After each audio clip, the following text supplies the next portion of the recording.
자, 57번째, 57번째 기출 유형인 표지분포와 중심극한 정리에 대해서 한번 알아보도록 하겠습니다.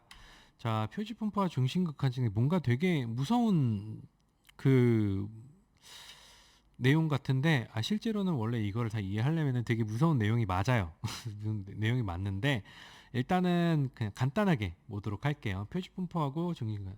표지분포라고 하는 거는 모집단에서 추출된 표본 통계량을 따르는 이제 분포가 표지분포라고 이야기를 할 수가 있습니다. 그러니까 표본분포는 샘플의 분포예요. 근데 표본이 모집단을 대표한다는 가정하에 표본의 속성을 이용하여 모집단을 추론 가능. 그러니까 우리가 모집단이 있어요. 파퓰레이션에서 뭘 뽑아요? 샘플을 뽑는단 말이에요. 이 샘플이 가지고 있는 분포가 표본 분포예요. 근데 이 분포는 어디서 나왔어요? 여기 모집단에서 나왔단 말이에요. 이 샘플이라고 하는 것은 모집단의 속성을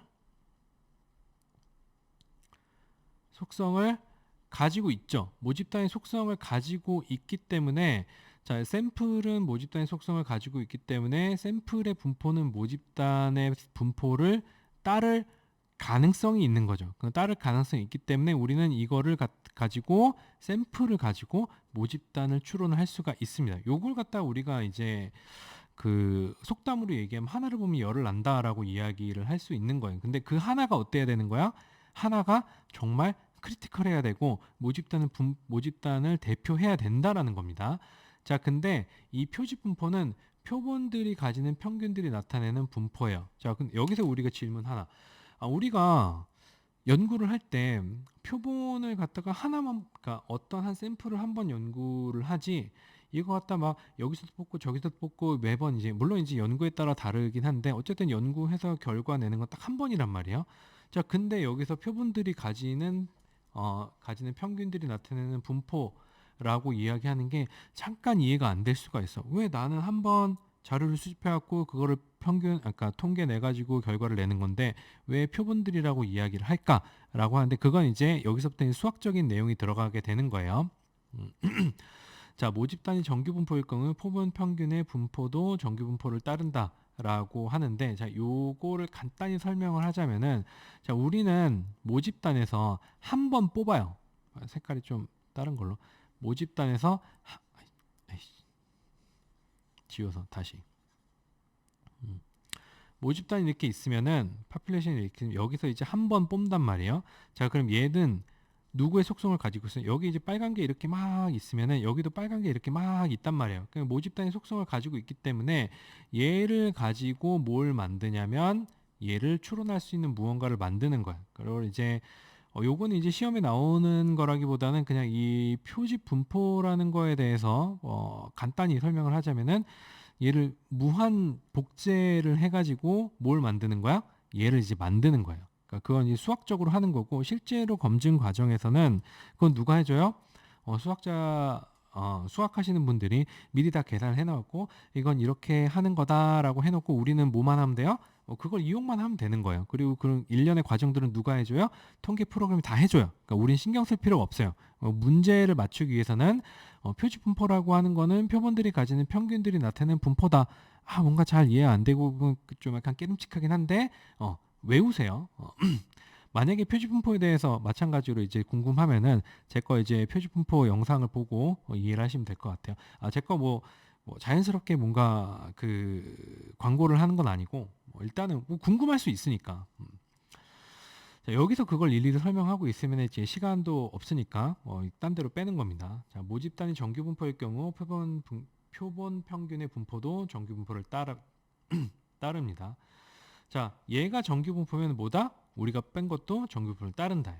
자, 정규 모집단에서 n개의 평균 정규 분포는 요거를 따른다. 뭐 요거는 여러분들이 그냥 공식이니까 뭐 기억을 외워두시면 될 것 같고, 자, 모집단이 정규 분포가 아닐 경우 표본 평균의 분포는 정규 분포를 따르지 않을 가능성이 굉장히 높아요. 자, 그러면 이제 모집단이 정규 분포일 경우 얘가 정규 분포라고 가정이 된다면은, 모집단이 정규 분포라고 가정이 된다면은 뭐야? 어디를 뽑아도 어떻게 뽑아도 내가 뽑은 샘플은 전부 다 정규 분포를 따른다고 이야기를 할 수가 있습니다. 요거는 이제 뭐냐면 콩 심는데 콩나고 팥 심는데 팥 난다라고 이제 보면 될 것 같아요. 어쨌든 원판 불변의 법칙이에요. 원판이 좋으면 뭐 어떻게 하더라도 이제 다 좋다. 이렇게 이야기를 할 수가 있습니다. 그래서 사진 제가 사진을 찍는데 사진 찍으면 이제 그 원래 원판 로우 사진 있잖아요. 그게 좋으면 어떻게 보정을 하더라도 막 사진이 엄청 굉장히 좋게 나오거든요. 근데 원본 사진이 구리면은 물론 이제 그 요즘에는 좀 다르긴 한데 원래 사진이 구리면 어떻게 보정을 해도 구리게 나오긴 하더라고요. 그런 것들을 이야기를 하는 겁니다.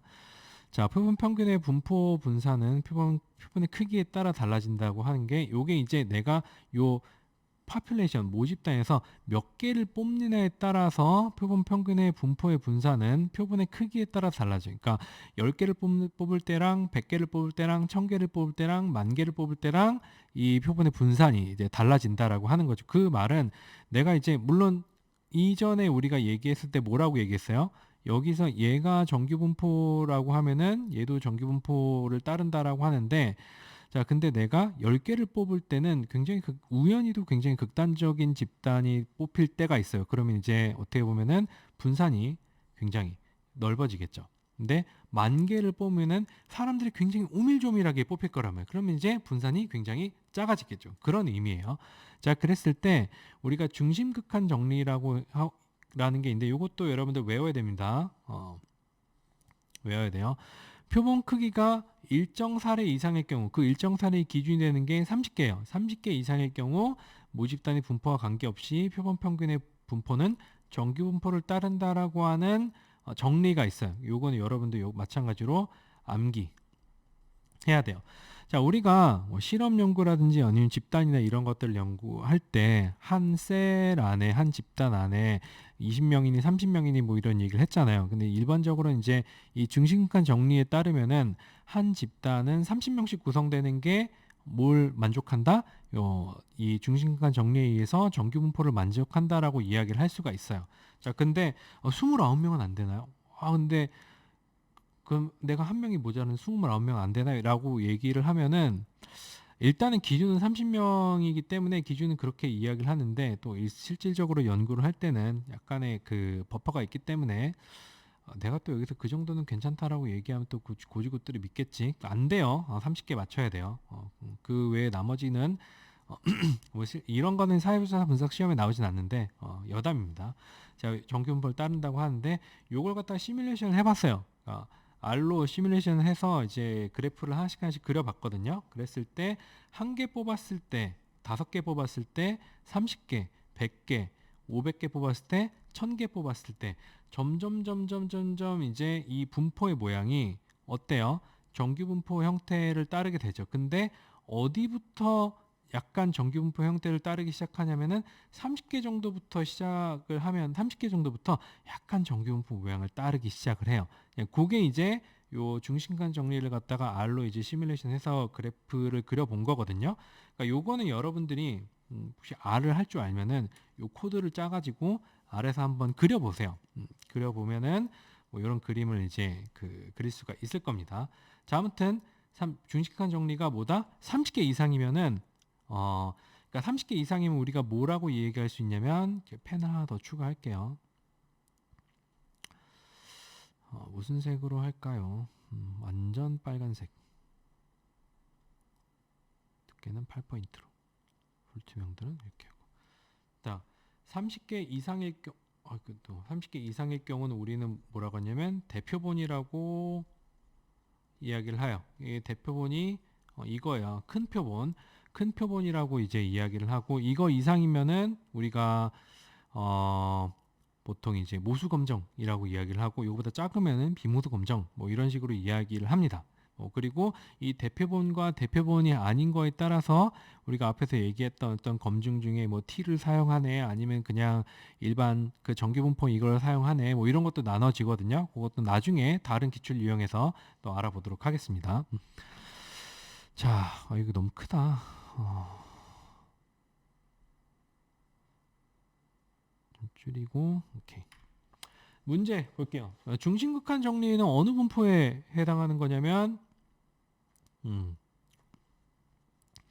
표본의 평균에 대한 정리죠. 표본 중심간 정리는 어느 분포에 대한 표본의 평균에 대한 분포입니다. 이거는 여러분들 이렇게 외우셔야 돼요. 이거는 얘는 이제 표본에 대한 이야기이긴 하죠. 표본에 대한 얘기는 표본의 크기가 일정한 사례의 경우에 모집단의 분포, 표본 평균의 분포는 정규 분포를 따른다라는 거예요. 표본 평균의 분포. 표본이 그렇게 되는 게 아니라 표본 평균의 분포가 정규 분포를 따른다니까 틀리고 얘가 맞죠? 요건 암기 문제니까 이런 식으로 풀면 되고 외우세요. 이거 중심간 정리는 뭐에 대한 거다? 표본 평균에 대한 거다라고 여러분들 꼭 외우셔야 됩니다. 자, 그리고 이미 모집단으로부터 확률을 표본 취할 때 표본 평균의 확률 분포는 표본의 크기가 충분히 크면 표본의 크기가 충분히 크면 몇 개 이상? 30개 이상. 근사적으로 정규 분포를 따른다는 사실에 근거된 이론은 뭐예요? 중심간 정리죠. 뭔지 모르겠어. 대수인 체비셰프의 부등식? 뭔지 모르겠어. 확률화의 원리? 뭔 소리야? 다 아니에요. 그래서 정답은 1번이 됩니다.